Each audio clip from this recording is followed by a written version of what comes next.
This case is about a young woman named Zion Foster. She was 17 years old back in January of 2022 when she disappeared and was never seen or heard from again. Her family searched for her. Police from multiple agencies searched for her. The FBI searched for her. A team of volunteers even dug for months in the hell of a landfill to search for her. But Zion is gone forever. Her body was never even found. And you will hear that on the very last night of Zion's life, she made a mistake. She placed her trust in the defendant, her step-cousin, who is by all accounts her favorite cousin.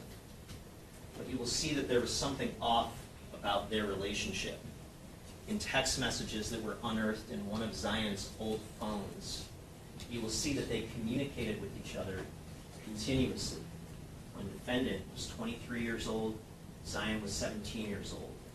They exchanged a lot of text messages that were sexualized, where the defendant shared vivid and graphic details about his sex life with his 17 or 16-year-old cousin.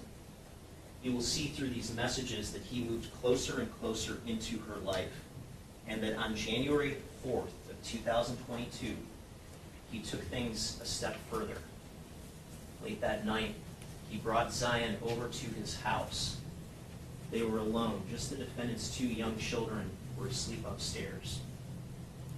Zion left the defendant's house that night in the trunk of his car, and he threw her body away in a dumpster like she was a piece of garbage.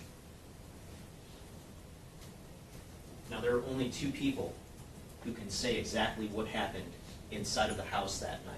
One of them is Zion, and she is gone. The other is the defendant, and you will hear that nearly every time he spoke about what happened, his story changed. And although he got rid of Zion's body, you will see that he left behind a trail of digital evidence that is damning and will show you that the circumstances all lead to one and only one explanation for why Zion left his house in the trunk of his car that night, and that's because he murdered her. Now, I want to walk you through everything that you're going to see and hear throughout this case, but first I want to ask you a favor.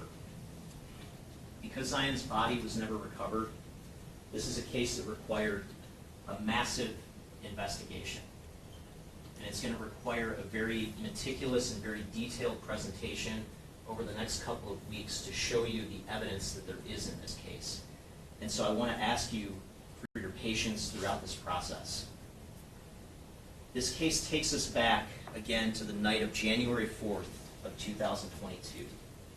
You're going to hear that that night, Zion left her home in East Point. Those closest to her, including her mother and her boyfriend, had the understanding that she was going out that night with the defendant, her cousin.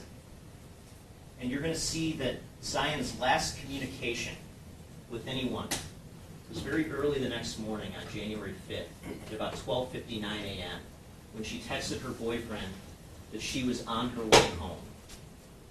But she never came home that